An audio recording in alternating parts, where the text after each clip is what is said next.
when I say decentralized social media, when somebody says this, how do you think about that, and what does that mean to you? Sure. So, I mean, the way I think about it is, if you think about Bitcoin, Bitcoin's backend is open and PayPal's is not. You can print out every Bitcoin transaction that's ever happened. Everybody in the world can do that with a computer and internet connection. Just download the blockchain and do it. But you cannot do that for PayPal. It wasn't set up that way. Only the PayPal engineers have root on their database.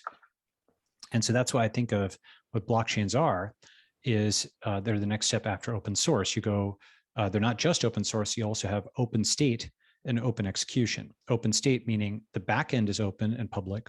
Basically every record can be printed, not necessarily every row in a database because it's not a SQL structured thing, but every record in the blockchain can be printed.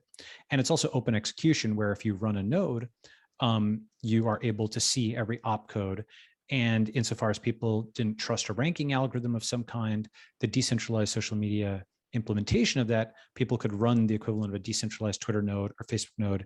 They actually interrogate the opcodes and actually see that the ranking algorithm is not shadow banning them or biased in one way or another way, or that it is.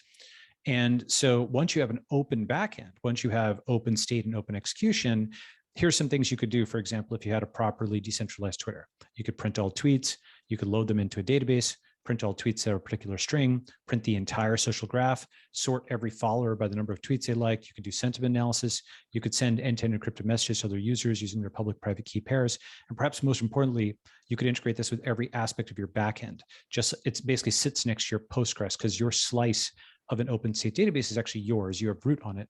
It's more like your space on AWS or GitHub than your space on Twitter. It's much less locked down, much less restricted by API. So that just completely changes how you build, because so much engineering time is spent maintaining flaky integrations with these social media APIs, which can basically just deplatform you at any time. And protocols are just much more potentially reliable and stable than that. And that's what this space means to me.